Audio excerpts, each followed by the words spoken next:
बिस्मिल्लाहिर्रहमानिर्रहीम। अस्सलाम वालेकुम डियर स्टूडेंट्स, कैसे हैं आप सब? उम्मीद है सब खैरियत से होंगे।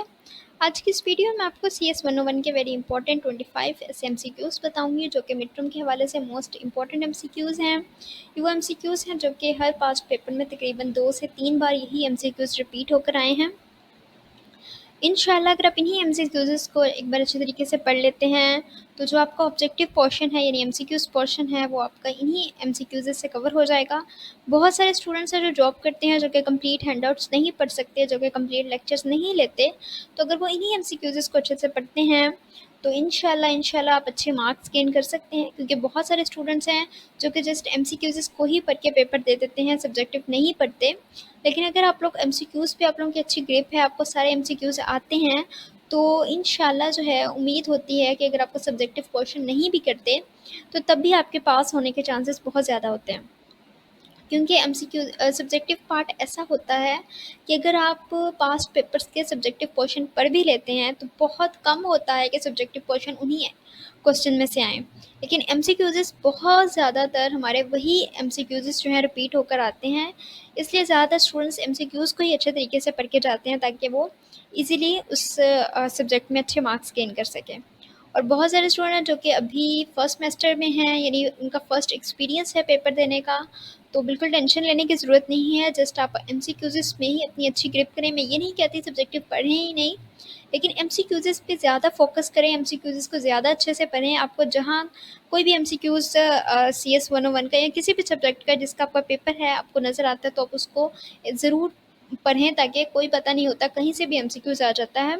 लेकिन ज़्यादातर वैलिड वक़ार सिद्धू के MCQs होते हैं। मौत से भी ज़्यादा वक़ार सिद्धू के MCQs वैलिड होते हैं और मेरा बहुत ज़्यादा एक्सपीरियंस रह चुका है। मैं अपनी ज़्यादातर वीडियोस में वक़ार सिद्धू के ही MCQs जो हैं वही उसी पे वीडियो बनाती हूँ। तो बहुत सारे स्टूडेंट्स ने आकर मुझे ईमेल्स या कमेंट्स में बताया है कि वही MCQs आए हैं। तो वक़ार सिद्धू के MCQs बहुत ज़्यादा वैलिड होते हैं। जहाँ भी आपको वक़ार सिद्धू की फ़ाइल नज़र आए या कहीं से भी वक़ार सिद्धू की फ़ाइल मिले तो उस फ़ाइल को ज़्यादा अच्छे से पढ़ के जाया करें, क्योंकि उन्हीं में से ज़्यादा MCQs आती हैं। ठीक है, वीडियो को स्टार्ट करते हैं। अगर आप मेरे चैनल पर न्यू हैं और अभी तक आपने मेरे चैनल को सब्सक्राइब नहीं किया तो काइंडली मेरे चैनल को भी सब्सक्राइब कर लें, ताकि आने वाली तमाम वीडियोज़ आप लोगों के लिए हेल्पिंग साबित हो सकें। बीच में से मैं आपको थोड़े-थोड़े ट्रिक्स वगैरह भी बताती जाऊँगी कि किस तरह के MCQs आपको इस सब्जेक्ट में ज़्यादातर आ सकते हैं। क्योंकि CS 101 में ज़्यादातर जो MCQs होते हैं वो पास्ट पेपर्स के ही होते हैं, लेकिन उसके अलावा अगर आपको MCQs आता है तो किस तरह के आते हैं वो भी मैं आपको साथ में बताऊँगी। फर्स्ट MCQs अपना देखते हैं। To start an ordered list 20 instead of 1 the correct option will be. ठीक है, greater than OL begin is equal 20 less than OL into 8 is equal 20, OL start is equal 20 या OL from is equal 20। So third जो MCQs है यानी third जो option है इस MCQs का वो राइट आंसर है। साथ में मैंने करेक्ट जो है वो लगा दिया हुआ है ताकि आपको इजीली जो है वो समझ भी आ सके। और बहुत सारे स्टूडेंट्स अगर आप ये समझते हैं कि आपको इस चीज़ के फ़िक्र है कि पता नहीं ये ऑप्शन राइट है या नहीं है, तो इस चीज़ की भी बिल्कुल बेफिक्र हो जाएं। मैं सबसे पहले जो है इसको खुद चेक करती हूँ हर MCQs को कि क्या इसका यही आंसर है, देन मैं उस पर वीडियो बनाती हूँ। तो इस चीज़ की आपको टेंशन लेने की ज़रूरत नहीं है कि इसका ये ऑप्शन राइट है भी या नहीं। तो इसके ऑप्शन सारे राइट ही हैं, आप इस चीज़ की बिल्कुल टेंशन नहीं लें और वैलिड हैं। सो अपना जो इस MCQs का राइट आंसर है वो थर्ड ऑप्शन है, यानी OL start is equal 20 less then. तो ये राइट आंसर है, यानी थर्ड ऑप्शन राइट आंसर है इस MCQs का। उसके अलावा एक MCQs है जो मैं आपको खुद बता देती हूँ। सेकंड ऑप्शन सेकंड MCQs भी देख लेते हैं और उसके अलावा एक ऐसा MCQs है जो मैं आपको बताती हूँ। आपकी बुक में एक टॉपिक होगा ASCII। ठीक है, इसकी एब्रीवेशन बहुत आती है कि ASCII की एब्रीवेशन क्या है। अगर तो पॉसिबल हुआ तो मैं आपको यहाँ पर वीडियो को एडिट करते वक्त मैं यहाँ पर जो है लिख के आपको बता दूँगी। लेकिन अगर मुझसे नहीं हो सका तो फिर आप गूगल पे ज़रूर सर्च कर लीजिएगा कि ASCII एब्रीवेशन। ये बहुत ज़्यादा MCQs आया है और बहुत ज़्यादा चांस है कि आपको ये MCQs आ सकता है। तो आपके हैंडआउट्स में ये एक लेक्चर भी है ASCII का, तो आप इसकी एब्रीविएशन ज़रूर पढ़ के जाइएगा। ये CS 101 में, CS 201 में ये MCQs बहुत ज़्यादा आया है, ठीक है। सेकेंड अपना MCQs देखते हैं। Video card has its own dash and processor, network card, memory, serial port, power supply. Second यानी मेमोरी कार्ड जो है वो MCQs का राइट ऑप्शन है। बहुत सारे स्टूडेंट हैं जिनके कमेंट्स आते हैं कि हमें सही तरह से नज़र नहीं आ रहा या पता नहीं चल रहा, तो इसीलिए जो है मैं साथ में आपको सुनाकर भी बता देती हूँ, ताकि आप लोगों को पहले मेरी काफ़ी वीडियोस थी जिसमें मैं नहीं बोल के बताती थी, जस्ट वो MCQs चलते थे, तो बहुत सारे स्टूडेंट्स हैं वो कहते थे नहीं समझ आ रही, हमें नज़र नहीं आ रहा, तो इसलिए जो है मैं साथ में आपको पढ़ के भी सुना देती हूँ, ताकि आपको कोई भी इसमें पता ना, अगर नहीं भी कोई वर्ड की समझ आती, क्योंकि अल्फ़ाबेट्स बहुत ज़्यादा छोटे होते हैं, नहीं समझ आ रही होती, तो आपको ईज़िली इसका पता चल जाए कि क्या जो है वर्ड लिखा हुआ है, ठीक है। तो सेकंड जो ऑप्शन है मेमोरी, वो राइट आंसर है इस MCQs का। Video card has its own dash and processor, memory and processor यानी मेमोरी, सेकंड ऑप्शन जो है वो राइट आंसर है इस MCQs का। नेक्स्ट MCQs देखते हैं। Battery on the motherboard of a computer is used to dash give power to the processor same time and BIOS information when computer is off. Third option है turn on the CPU lights and fourth option है increase the processor speed. Battery on the mother card of a computer is use to, अगर हम जो mother card है, अगर computer use कर रहे हैं, तो उस मदर बोर्ड का जो हम अगर बैटरी यूज़ करते हैं, तो कंप्यूटर की किस वजह से, किस मकसद के तहत वो हम यूज़ करते हैं। Give power to the processor, processor को पावर देने के लिए। Save time and BIOS information when computer is off, जब अगर हमारा कंप्यूटर ऑफ हो जाता है तो हमारा मतलब वो जो वक़्त है वो सेफ रहे। और थर्ड जो है turn on the CPU lights, CPU की जो लाइट्स हैं वो ऑफ हो जाएं। और फोर्थ ऑप्शन है इंक्रीज द प्रोसेसर स्पीड। तो जो सेकंड ऑप्शन है save time and BIOS information when computer is of, ये सेकंड जो है वो राइट ऑप्शन है हमारे इस MCQs का। एक तो आपको ASCII की एब्रीवेशन याद करनी है और एक आपको बायोस की एब्रीवेशन याद करनी है, ठीक है। ये दोनों आपको एब्रीवेशन ज़रूर इस पेपर में पढ़ के ज़रूर जानी है, ठीक है। बहुत ज़्यादा चांसेस हैं कि आपको ये आ सकती है। इवन जब मैंने खुद पेपर दिया था फर्स्ट टाइम CS 101 का, तो मुझे ये एब्रीवेशन आई थी ASCII की, तो मुझे अभी तक याद थी, जो कि मैं नहीं पढ़ के गई थी, मेरा MCQs गलत हो गया था। तो ये एक एक्सपीरियंस्ड आपके, क्योंकि फ़र्स्ट एक्सपीरियंस्ड है, सो आप लोग ज़रूर ये एब्रीवेशन ज़रूर पढ़ के जाइएगा। मे भी कि आपको MCQs आ जाए, ठीक है। तो इसको ज़रूर पढ़ के जाइएगा, ASCII की एब्रीवेशन और बायोस की एब्रीवेशन।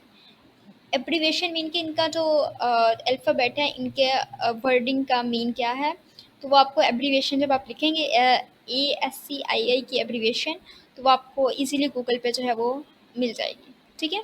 नेक्स्ट MCQs देखते हैं। command which saves the selected text before deleting is copy, delete, cut या ऑनडू। जो कॉपी है वो राइट आंसर है, यानी फर्स्ट ऑप्शन जो है वो राइट आंसर है इस MCQs का। command which save the selected text before deleting is, हमें जब हम एक टेक्स्ट को सिलेक्ट करते हैं, मतलब अगर हम चाहते हैं कि वो जो टेक्स्ट है वो अगर डिलीट हो जाता है, तो उसको हम किस तरह से सेव, कौन सी कमांड यूज़ करके हम उसको अपने पास सेव कर रख सकते हैं। अगर हम किसी टेक्स्ट को कॉपी कर लेते हैं और उसको हम अपने पास रख लेते हैं, यानी कॉपी कर लेते हैं, अगर उसके बाद वो टेक्स्ट डिलीट हो जाता है, तो उस कमांड को हम क्या, कौन सी कमांड यूज़ की है, हमने कॉपी किया है। तो फर्स्ट जो ऑप्शन है वो राइट आंसर है इस MCQs का। अगर हम किसी भी टेक्स्ट को कॉपी कर लेते हैं, वो टेक्स्ट हमसे डिलीट भी हो जाता है, तो वो हमारे पास कॉपी किया हुआ सेव होता है, ठीक है। सो ये राइट आंसर है, यानी फर्स्ट ऑप्शन जो है वो राइट आंसर है इस MCQs का। नेक्स्ट MCQs देखते हैं। If a user is using CGI script on the Unix server, then the script type is called. Unix का भी आप लोग जो है एब्रीवेशन पढ़ के जाइएगा। जितनी भी ज़्यादातर जो है एब्रीवेशंस आती ही हैं, तो आप लोग एब्रीवेशन को ज़्यादा ज़रूर पढ़ के जाइएगा। आप लोग चाहे वो गूगल पे लिख लीजिएगा CS 101 के एब्रीवेशंस, तो वो आपको मिल जाएंगे इजीली, ठीक है। तो ये इसकी भी एब्रीवेशन आप लोग पढ़ के जाइएगा। फर्स्ट ऑप्शन है client side scripting, second option है server side scripting and third option है stand alone scripting and fourth option है GUI स्क्रिप्टिंग। जो सेकंड ऑप्शन है यानी सर्वर साइड स्क्रिप्टिंग, वो हमारा राइट आंसर है इस एमसीक्यूज का।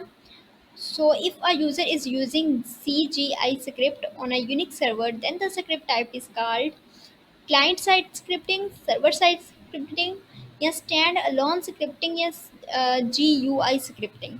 सो second option server side scripting right answer है इस एमसीक्यूज का। नेक्स्ट एमसीक्यूज देखते हैं।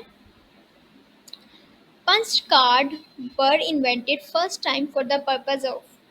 पंच कार्ड जो थे फर्स्ट टाइम इजाद हुए किस मकसद की वजह से? कैलकुलेशंस, एंट्रिक पैटर्न्स, इन टेक्सटाइल्स लूम्स। थर्ड ऑप्शन है storing data and fourth option है प्लेइंग कार्ड्स। जो फर्स्ट ऑप्शन है यानी कैलकुलेशन, वो राइट आंसर है इस एमसीक्यूज का। Punch card first time calculation के पर्पस के लिए यानी कैलकुलेशन के मकसद के लिए जो थे इजाद किए गए। ये आपको शॉर्ट क्वेश्चन में भी, मैंने सब्जेक्टिव पार्ट में भी ये देखा था कि आपको पूछा गया है कि व्हाट इज पंच कार्ड और पंच कार्ड किस लिए इजाद किए गए। तो आपने अगर यही एमसीक्यूज को एक बार पढ़ते हैं तो आपका इसी से शॉर्ट क्वेश्चन भी नहीं इसीलिए निकल आता है कि पंच कार्ड जो हैं फर्स्ट टाइम इजाद किए गए थे कैलकुलेशन के मकसद के लिए। तो इसका जो फर्स्ट ऑप्शन है राइट आंसर है यानी कैलकुलेशंस राइट आंसर है इस एमसीक्यूज का। नेक्स्ट एमसीक्यूज देखते हैं। If we use input type is equal password in HTML, what will happen? First है text will not visible, second option है text will be in normal format, and third option है text will be in dot यानी static format, और fourth option है text will be in hash format. ठीक है, यानी fourth पर hash और फोर्थ पर स्टैटिक है। सो जो राइट आंसर है वो है text will be in for static and format, यानी थर्ड ऑप्शन राइट आंसर है इस एमसीक्यूज का। ये एमसीक्यूज मैंने 4 to 5 times her past paper में देखा है। 4 to 5 टाइम यानी एक फाइल में मैंने 4 to 5 टाइम ये एमसीक्यूज देखा था। देन मैं इस एमसीक्यूज को अपनी वीडियो में लाई हूँ। ये मोस्ट इंपॉर्टेंट है, बहुत ज़्यादा इंपॉर्टेंट है, आप लोग ये ज़रूर पढ़िएगा। यानी थर्ड ऑप्शन राइट आंसर है इस एमसीक्यूज का। ठीक है, यानी text will be in and for static and format. ठीक है, यानी थर्ड ऑप्शन राइट आंसर है इस एमसीक्यूज। नेक्स्ट एमसीक्यूज देखते हैं। When we run a program in a computer, the actual execution of the program takes place in RAM, ROM, microprocessor या hard disk. RAM इसका right answer है। When we run a program in a computer, the actual execution of the program takes place in RAM. ये MCQs भी बहुत ज़्यादा important है और ये इतनी फाइल्स में आया है, बहुत ज़्यादा फाइल्स में आया है, और इसका राइट आंसर जो है वो रैम है, यानी फर्स्ट ऑप्शन जो है वो इस एमसीक्यूज का राइट आंसर है। ये एमसीक्यूज भी मोस्ट इंपॉर्टेंट है, आप इसको भी ज़रूर एक बार अच्छे से पढ़ के जाइएगा। ठीक है, अगर आपको कहीं से भी एमसीक्यूज, क्योंकि बहुत सारे से बच्चे ऐसे होते हैं जो एमसीक्यूज तो पढ़ लेते हैं, सारे एमसीक्यूज पढ़ के जाते हैं, but at the moment at the time ये होता है कि उन्हें एमसीक्यूज तो पता होता है कि एमसीक्यूज हमने पढ़ा है, लेकिन उसके राइट ऑप्शन भूल जाते हैं। तो इसके लिए मेन चीज़ यही है कि जब आप जाने लगें पेपर देने तो उससे पहले आप वो एमसीक्यूज ज़रूर एक बार पढ़ लें। एक बार जाने से पहले ज़रूर वो सारे एमसीक्यूज रिमाइंड करके जाएं, आपको याद रहे कि ये इसे एमसीक्यूज का जो राइट ऑप्शन था वो ये था। क्योंकि एमसीक्यूज तो बच्चे को याद रहता है कि एमसीक्यूज मैंने पढ़ा हुआ है, लेकिन उसका जो राइट ऑप्शन है वो भूल जाता है एट द टाइम। तो आप लोग जाने से पहले एक बार ज़रूर एमसीक्यूज सारे जो है वो एक बार पढ़ के जाएँ, ताकि आपको याद रहे कि इस एमसीक्यूज का जो राइट ऑप्शन था वो क्या था। ठीक है, नेक्स्ट एमसीक्यूज देखते हैं। Dash is the essential property of every JavaScript object. ठीक है, फर्स्ट है ऑप्शन कलर, सेकंड ऑप्शन है विड्थ, एंड थर्ड ऑप्शन है नेम, एंड फोर्थ ऑप्शन है साइज। तो जो थर्ड ऑप्शन है यानी नेम, वो राइट आंसर है इस एमसीक्यूज का। Name is the essential property of every JavaScript object. ठीक है, नेम जो है वो राइट आंसर है इस एमसीक्यूज का। नेक्स्ट एमसीक्यूज देखते हैं। The communication line between the CPU, memory and peripherals is called as RAM, first option है, बस सेकंड ऑप्शन है, FPUs थर्ड ऑप्शन है, ALU फोर्थ ऑप्शन है। जो फर्स्ट ऑप्शन है रैम, वो राइट आंसर है इस एमसीक्यूज का। The communication line between the CPU, memory and peripherals is called as RAM, यानी फर्स्ट ऑप्शन राइट आंसर है इस एमसीक्यूज का। ये एमसीक्यूज भी मोस्ट इम्पोर्टेंट है, बहुत ज़्यादा ये एमसीक्यूज भी आया है। आप इस एमसीक्यूज को भी एक बार ज़रूर अच्छे से पढ़ के जाइएगा। नेक्स्ट एमसीक्यूज देखते हैं। What will happen if I start a new list without closing the original one? An error will be generated, a nested list will be created. Third option है previous list will end and new will start, and fourth option है nothing will happen, यानी कुछ भी नहीं। जो second option है nested list will be created, वो right answer है इस एमसीक्यूज का। What will happen if I start a new list without closing the original one? यानी हम एक नई लिस्ट को स्टार्ट कर लेते हैं, दूसरी लिस्ट यानी ओरिजिनल जो थी उसको क्लोज की यानी बंद किए बगैर हम एक न्यू लिस्ट जो है वो स्टार्ट कर लेते हैं, तो उससे क्या होता है? एरर एरर आ जाता है, वो error will be generated. Second option है एक नेस्टेड लिस्ट क्रिएट हो जाती है। नेस्टेड लूप हमने पढ़े हैं ना, अगर आपने हैंडआउट्स के लेक्चर्स वगैरह लिए हैं तो आपको पता होगा नेस्टेड लूप और ये सब लूप्स जो थे लिस्ट वगैरह वो आपने पढ़ी होंगी, तो वो क्रिएट हो जाती है। थर्ड है प्रीवियस लिस्ट विल एंड, यानी पिछली जो लिस्ट थी जिसको हम क्लोज करना भूल गए थे वो खत्म हो जाएगी और न्यू जो है वो स्टार्ट हो जाएगी। फोर्थ है नथिंग विल हैपन, यानी कुछ भी नहीं होगा। जो सेकंड ऑप्शन है यानी नेस्टेड लिस्ट जो है वो क्रिएट हो जाती है अगर हम एक ओरिजिनल वन को क्लोज किए बगैर एक नई लिस्ट को ओपन करते हैं, तो जो नेस्टेड लिस्ट है वो क्रिएट हो जाती है। ठीक है, ये इतना इम्पोर्टेंट है, और जो अगर आप प्रोग्रामर बन रहे हैं तो आपके लिए तो ये बहुत ज़्यादा इंपॉर्टेंट है। आपको पता होना चाहिए कि अगर हम ओरिजिनल वन को लिस्ट को यानी क्लोज किए बगैर एक न्यू लिस्ट क्रिएट करते हैं तो उससे क्या जो है असर होता है, तो उससे नेस्टेड लिस्ट जो होती है वो क्रिएट हो जाती है। नेक्स्ट एमसीक्यूज देखते हैं। A developer analyzes the user requirements, perform further investigation, and produce specification in dash step. Planning, user requirements, designing या developer specification, यानी developer specification यानी फोर्थ ऑप्शन जो है वो राइट आंसर है इस एमसीक्यूज का। ये एमसीक्यूज जो है वो जस्ट एक बार तो आया है, लेकिन इसका मैंने शॉर्ट क्वेश्चन देखा था सब्जेक्टिव पार्ट में, तो इसलिए मैंने कहा कि अगर आप इसको ऑब्जेक्टिव भी पढ़ लेते हैं यानी एमसीक्यूज को एक बार अच्छे तरीके से पढ़ते हैं तो इसी से आपका जो अगर शॉर्ट क्वेश्चन भी आता है तो इजीली जो है वो निकल आएगा। यानी आपको पता होगा कि इसका राइट आंसर जो है वो डेवलपर स्पेसिफिकेशन है, और जब आप लोग एक एमसीक्यूज के टाइटल को पढ़ते हैं तो उससे जो है आपको याद तो रहता ही है ना थोड़ा बहुत, तो आप वो इजीली शॉर्ट क्वेश्चन में भी उसका आंसर जो है पुट डाउन कर सकते हैं। ठीक है, जो डेवलपर स्पेसिफिकेशन है यानी फोर्थ जो ऑप्शन है वो राइट आंसर है इस एमसीक्यूज का। नेक्स्ट एमसीक्यूज देखते हैं। The microprocessors that do not have a separate unit to handle floating point data are: first option है not able to handle floating point operations, second option है slower than other microprocessors, third option है costly than other microprocessor, और fourth option है non invented yet। जो first option है not able to handle floating point operations, वो right answer है इस MCQs का। इसका टाइटल भी आप एक बार पढ़ लें। The microprocessor that do not have a separate unit to handle floating point data are, first option है not able to handle floating point operation, यानी राइट आंसर जो है वो फर्स्ट ऑप्शन है इस एमसीक्यूज का, जो है not able to handle floating point operations. ठीक है, मैं 2-3 बार इसलिए पढ़ लेती हूँ ताकि आपको आपके जो जहन में जो है वो याद भी रहे कि इसका जो ऑप्शन था वो ये राइट था। ठीक है ना, तो नेक्स्ट एमसीक्यूज देखते हैं।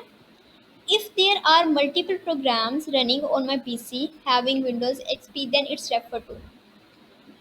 अगर मतलब बहुत सारे प्रोग्राम्स हैं वो मेरी पीसी में एक टाइम पे रन हो रहे हैं, तो किसको रेफ़र आगे करेगा? अगर विंडोज़ एक्सपी है तो उस जो है वो उस प्रोग्राम मतलब किसको रेफ़र करेगा वो उन मल्टीपल प्रोग्राम्स को?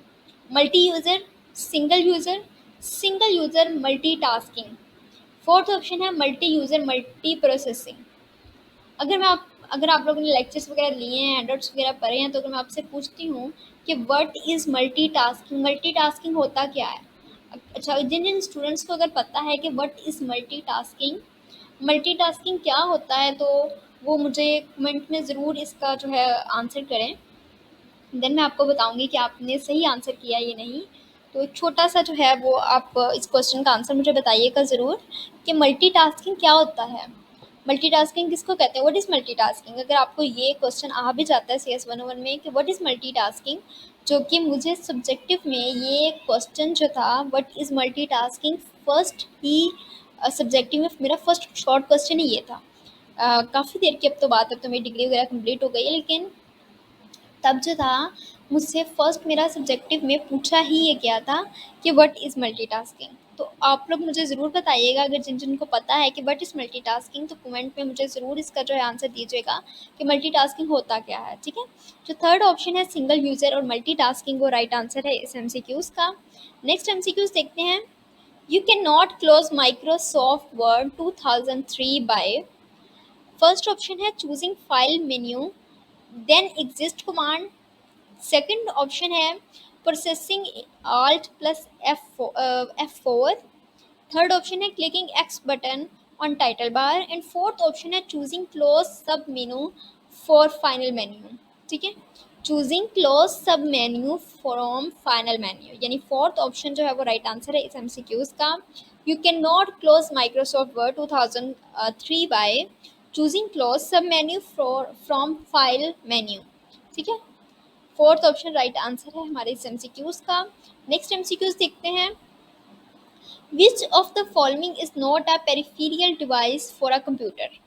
आप लोग मुझसे जो है शर्त लगवा लें, बेट लगवा लें कि ये एमसीक्यूज आपको लाजमी आएगा। फर्स्ट एमसीक्यूज ही आता है हर CS 101 में, आपको मिड टर्म में फर्स्ट एमसीक्यूज ही आता है। इतने स्टूडेंट्स हैं, हर स्टूडेंट को फर्स्ट एमसीक्यूज ही ये आता है। बहुत सारे स्टूडेंट्स हैं जिन्होंने आके मुझे बताया है कि फर्स्ट एमसीक्यूज ही हमें ये आता है, विच of the following is not a peripheral device for a computer. इतना ये इंपॉर्टेंट एमसीक्यूज है CS 201 में भी, और CS 101 के फाइनल मिड में ये एमसीक्यूज मस्ट आता है हर स्टूडेंट को। तो आप लोग ये एमसीक्यूज जरूर पढ़ के जाएं। नोट आएगा विच of the following is not a peripheral device for a computer. USB, second option है पॉइंटर, थर्ड ऑप्शन है स्कैनर, एंड फोर्थ ऑप्शन है पावर सप्लाई यूनिट। यानी पावर सप्लाई यूनिट जो है वो राइट आंसर है इस एमसीक्यूज का। ये एमसीक्यूज इतना ज़्यादा आता है, आप लोग जाते वक्त भी इस एमसीक्यूज को रिमाइंड करके जाइएगा कि इसका राइट ऑप्शन क्या है, क्योंकि बहुत सारे स्टूडेंट को राइट ऑप्शन भूल जाता है। तो राइट ऑप्शन को भी एक बार जरूर पढ़ के जाएगा। ये ना हो कि एमसीक्यूज आपको आ जाए लेकिन आपको जो है राइट ऑप्शन ही पता ना हो कि कौन सा राइट ऑप्शन था। तो पावर सप्लाई यूनिट इसका राइट ऑप्शन है, और ये एमसीक्यूज मोस्ट इंपॉर्टेंट है, ज़रूर पढ़ के जाइएगा। नेक्स्ट एमसीक्यूज देखते हैं। For computers dash number system is natural, decimal, second option है ऑक्टल, थर्ड ऑप्शन है बाइनरी, एंड फोर्थ ऑप्शन है हेक्साडेसिमल। जो कंप्यूटर है वो कौन से नंबर सिस्टम जो है वहाँ उस नेचुरल है। आपको ये तो पता होगा कि हमारा जो कंप्यूटर है, हमारा जो लैपटॉप्स होते हैं, पीसी वगैरह होते हैं, उनके कीबोर्ड्स वगैरह के नीचे भी बाइनरी नंबर्स ही यूज़ किए जाते हैं, यानी 0 और 1। बाइनरी नंबर होते हैं 0 और 1, वही यूज़ किए जाते हैं। हर लैपटॉप, हर पीसी, हर कंप्यूटर के नीचे बाइनरी नंबर ही, नंबर सिस्टम जो है वो बाइनरी नंबर सिस्टम पे ही मुश्तमिल होता है। तो ये एमसीक्यूज तो आपको ऑलरेडी पता होगा, लेकिन जो है आपको आगे प्रोग्रामर्स वगैरह आपको ये तो 9th और 8th वगैरह से हमें समझाते आ रहे हैं कि एक लैपटॉप या कंप्यूटर या पीसी के नीचे जो है कौन से नंबर सिस्टम पे मुश्तमिल होता है, वो बाइनरी नंबर सिस्टम पे ही यूज़ कर रहा होता है। जब हम कीबोर्ड वगैरह क्लिक करते हैं या फिर किसी भी अल्फ़ाबेट वगैरह को, तो वो बाइनरी नंबर्स ही कंप्यूटर को बताते हैं कि अब ये कीबोर्ड का इस जो बटन है वो क्लिक हुआ है या फिर, तो वो बाइनरी नंबर पे ही एग्जिस्ट करता है हमारा जो है फुल कंप्यूटर। ठीक है, तो ये बाइनरी जो है, binary number system is natural जो है वो राइट आंसर है इस एमसीक्यूज का, यानी थर्ड ऑप्शन। नेक्स्ट एमसीक्यूज देखते हैं। Which of the following computer can be considered as a portable computer? PC, mainframe, PDA, and fourth option है सुपर कंप्यूटर। अब पीसी की एब्रीविएशन अगर वो पूछ लेते हैं तो आप क्या लिखेंगे? पीसी की एब्रीविएशन पोर्टेबल कंप्यूटर होती है। ठीक है, तो और इसका जो राइट ऑप्शन है वो भी पीसी है, यानी फर्स्ट ऑप्शन जो है वो राइट आंसर है इस एमसीक्यूज का। Which of the following computer can be considered as a portable computer, यानी पीसी जो है वो राइट आंसर है इस एमसीक्यूज का। ठीक है, नेक्स्ट एमसीक्यूज देखते हैं। Which computer category is widely used in our daily life, कौन सा ऐसा कंप्यूटर है जो कि हम यूज़ करते हैं अपनी डेली लाइफ में। वैसे पोर्टेबल कंप्यूटर भी कहते हैं पीसी को, और पर्सनल कंप्यूटर का भी मतलब पीसी ही होता है। ठीक है, लैपटॉप वगैरह भी हम लोग यूज़ करते हैं, लेकिन अब वो थोड़ा वो शायद वो पिछले थोड़ा पीछे चले गए हैं, लेकिन अब तो खैर कंप्यूटर वगैरह पीसी वगैरह बहुत कम किसी के पास होते होंगे। लैपटॉप ही ज़्यादातर स्टूडेंट्स वगैरह या फिर कोई भी ऑफिस वगैरह में लैपटॉप्स वगैरह यूज़ होते हैं। ये काफ़ी शायद पहले का एमसीक्यूज़ है, इसलिए उन्होंने पूछा है कि कौन सी ऐसी कंप्यूटर की कैटेगरी है जो कि अब जो है वो डेली लाइफ में ज़्यादा यूज़ की जाती है। सुपर कंप्यूटर्स, खैर सुपर कंप्यूटर तो खैर कोई भी नहीं यूज़ करता होगा, क्योंकि ये जो है बहुत मेन प्रोफेशनल्स जो हैं लोग वही यूज़ करते हैं। सेकंड ऑप्शन है मेन फ्रेम। मेन फ्रेम भी कोई यूज़ नहीं करता होगा। अगर आपने अपने हैंडआउट्स में फोर्थ लेक्चर पढ़ा है तो उसमें ये बताया है कि what is main frame computer और क्या इसमें होता है। थर्ड जो ऑप्शन है वो पर्सनल कंप्यूटर, और फोर्थ ऑप्शन है लैपटॉप। मेरा जो ख्याल है वो तो लैपटॉप ही आजकल यूज़ करते हैं, लेकिन अगर आपको ये ऑप्शन आ जाता है तो इसका राइट आंसर पर्सनल कंप्यूटर ही है।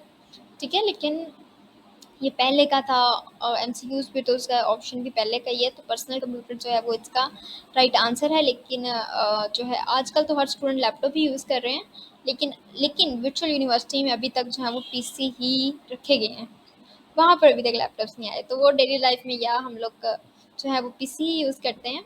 ठीक है, नेक्स्ट एमसीक्यूज़ देखते हैं। Choose the correct HTML format to create a check book. अब चेक बुक के लिए हम कौन सा HTML फॉर्मेट यूज़ करेंगे? फर्स्ट ऑप्शन है less and greater than check book, then है input type is equal check book, then है चेक, देन है इनपुट इज इक्वल चेक। तो आपको जब हमने कहा है कि हमने क्रिएट चेकबुक करना है, तो उससे पहले input type is equal checkbook ही आएगा, खाली चेक तो नहीं लिखा आएगा, या फिर खाली जो है लेस एंड ग्रेटर देन में चेकबुक्स नहीं आएगा। तो जो सेकंड ऑप्शन है यानी input type is equal checkbox, वो जो है राइट आंसर है हमारे इस एमसीक्यूज का। नेक्स्ट एमसीक्यूज देखते हैं। Software development starts from dash and ends with dash. Designing और कोडिंग, यानी सॉफ्टवेयर डेवलपमेंट, जब हम सॉफ्टवेयर को डेवलप करते हैं तो स्टार्ट में क्या करते हैं, तो सॉफ्टवेयर के डेवलपमेंट के स्टार्ट में और उस सॉफ्टवेयर के एंड्स में हम लोग क्या करते हैं। ठीक है, डिज़ाइनिंग यानी फर्स्ट में हम डिज़ाइन करते हैं और लास्ट में हम कोडिंग करते हैं। सेकंड है concept and designing, third option है coding and testing, and fourth option है कॉन्सेप्ट एंड डीकम्पोजिंग। जब हम अपने सॉफ्टवेयर को डेवलप करते हैं तो सबसे पहले हम कॉन्सेप्ट देखते हैं, यानी कॉन्सेप्ट से हम उस चीज़ को स्टार्ट करते हैं। अगर हम किसी भी चीज़ को, even not just software development, हम किसी भी चीज़ को अगर देखते हैं तो हम सबसे पहले उस चीज़ में कॉन्सेप्ट अपना देखते हैं, कॉन्सेप्ट से ही किसी चीज़ को हम लोग स्टार्ट करते हैं। और लास्ट में हम किसी भी चीज़ की, नॉट ओनली सॉफ्टवेयर डेवलपमेंट, हम सिर्फ इस चीज़ की तो बात ही नहीं कर सकते, किसी भी चीज़ में आपके अगर समझ इस चीज़ की होगी तो हम लास्ट में हम डीकम्पोजिंग ही करते हैं। तो सॉफ्टवेयर डेवलपमेंट जस्ट उन्होंने पूछा है, लेकिन हम अगर इस लिहाज से भी देखें तो हम पहले कॉन्सेप्ट देखते हैं एंड देन हम डीकम्पोजिंग करेंगे, लेकिन लास्ट में एंड्स में हम लोग डीकम्पोजिंग करेंगे। सो फोर्थ ऑप्शन जो है वो राइट आंसर है इस एमसीक्यूज का। नेक्स्ट एमसीक्यूज देखते हैं। Dash is a programming language which was specifically designed to develop business application. Basic, Fortran, Cobol या पर्ल। जो सेकेंड ऑप्शन है Fortran जो है वो राइट आंसर है इस एमसीक्यूज का, यानी Fortran is a programming language which was specifically design to develop business applications. ठीक है, सेकेंड ऑप्शन जो है वो राइट आंसर है इस एमसीक्यूज का। अगर आपको किसी और सब्जेक्ट के एमसीक्यूज चाहिए इंपॉर्टेंट, तो आप लोग कमेंट्स में मुझे ज़रूर बताइएगा, आपको मैं उस सब्जेक्ट के भी इंशाल्लाह उस पर भी मैं जो है वीडियो अपलोड कर दूँगी। और जब पेपर दे के आए ना तो अपना जो है कमेंट्स वगैरह में शेयर किया करें कि आपको किस तरह के क्वेश्चंस आए थे, किस तरह के एमसीक्यूज़ आए थे, इसमें से आए थे नहीं आए थे, कौन से एमसीक्यूज़ आए थे। तो आप शेयर किया करें ताकि बाकी जो स्टूडेंट्स हैं उनको भी पता चले, वो भी उस चीज़ को, उस एमसीक्यूज़ को पढ़ें जो आपको आए थे। ठीक है, बाकी स्टूडेंट्स के लिए भी एक एक्सपीरियंस हो जाता है, उस चीज़ को देख लेते हैं कि किस तरह से पेपर आया है, क्या पैटर्न है और किस तरह से एमसीक्यूज़ आए हैं, तो शेयर किया करें बच्चों से। ठीक है, नेक्स्ट एमसीक्यूज देखते हैं। Dash operator is used to assign values to JavaScript variables. First option है कंपैरिजन, सेकंड ऑप्शन है बाइनरी, एंड थर्ड ऑप्शन है असाइनमेंट, एंड फोर्थ ऑप्शन है logical. Assignment operator is used to assign values to JavaScript variables. हाँ, हाँ, कुछ ऐसे MCQs होते हैं जिसको देख के हमें खुद ही ऑप्शन जो है वो इजीली पता चल जाते हैं, छोटी सी ट्रिक हमें देखना पड़ती है, छोटे से हिंट उन्होंने हमें खुद दिए होते हैं, हम उसको अगर गौर से तकरीबन CS 201 के, CS 601 के, 602 के, 401 के, मतलब इतने ऐसे एमसीक्यूज मैंने जो हैं पर अभी देखे हैं जिनको अगर हम उनके एमसीक्यूज का टाइटल पढ़ते हैं ना तो उन्हीं में से हमें इजीली ऑप्शन पता चल रही होती है। जैसे कि ये है, कौन सा ऑपरेटर असाइन वैल्यू को यूज़ करने के लिए यूज़ किया जाता है, कौन सा ऑपरेटर, तो असाइनमेंट ही होगा, क्योंकि उसके असाइन हमें खुद वो बता रहे हैं, असाइन वैल्यूज़ के लिए हम कौन सा ऑपरेटर यूज़ कर सकते हैं, तो असाइनमेंट ऑपरेटर ही हम असाइन वैल्यूज़ को यूज़ कर सकते हैं। तो टाइटल में ही आपके बहुत सारे ऐसे एमसीक्यूज होते हैं जिसके टाइटल में ही आपको आंसर छुपा होता है। तो थोड़ा-सा आप लोगों को हिंट वगैरह आपको दे देते हैं, थोड़ा-सा आप लोगों को बस देखने की ज़रूरत होती है, तो आपको ईज़िली अपने जो राइट ऑप्शन होता है वो पता चल जाता है, ठीक है? और अगर आपको किसी एमसीक्यूज़ का राइट आंसर नहीं पता, आपको किसी ऑप्शन का बिल्कुल ही नहीं आ रहा, बिल्कुल ही पता नहीं चल रहा कि ये एमसीक्यूज़ कहाँ से आया है, इस एमसीक्यूज़ का क्या राइट आंसर हो सकता है, तो वर्चुअल यूनिवर्सिटी के बहुत ज़्यादा एमसीक्यूज़ जो होते हैं वो ए और डी होते हैं राइट आंसर। तो फिर आप लोग सोच लिया करें, या तो ए लगा दिया करें या फिर डी लगा दिया करें, लेकिन ज़्यादातर जो है वो ए और डी राइट आंसर होते हैं। लेकिन पहले जो है फर्स्ट जो प्रेफर मैं यही करूँगी, आप लोग एक बार ज़रूर पढ़ें ताकि आपको पता चले कि राइट आंसर क्या हो सकता है, ठीक है? नेक्स्ट एमसीक्यूज देखते हैं। Computer losses accuracy for a task after doing that task for 1 million of time, 1 billions of time, 1 trillions of time, computer never loss accuracy. तो जो फोर्थ ऑप्शन है वो राइट आंसर है इस एमसीक्यूज का। Million of time, billion of time भी नहीं है, ट्रिलियन ऑफ टाइम भी नहीं है। तो देखिए इसका बिल्कुल ही उल्ट जो है वो अब आंसर आ गया, कंप्यूटर नेवर लॉसेस एक्यूरेसी, ठीक है? नेक्स्ट एमसीक्यूज देखते हैं, लास्ट एमसीक्यूज देखते हैं। The effort of paragraph tag less than greater than p less than greater than slash p less than in a web page is that it, first option है brings the cursor to the next line, second option है brings back the cursor to the previous line, third option है brings the cursor to the next after next line, and fourth option है keeps the cursor in the same line। जो first option है brings the cursor to the next line, हम इसको use किया करते हैं इस टैग को, पैराग्राफ टैग को, कि brings the cursor to the next line, ठीक है? यानी फर्स्ट ऑप्शन जो है वो राइट आंसर है इस एमसीक्यूज़ का। तो आई होप सो कि आपको इन एमसीक्यूज़ की जो है वो समझ आई होगी।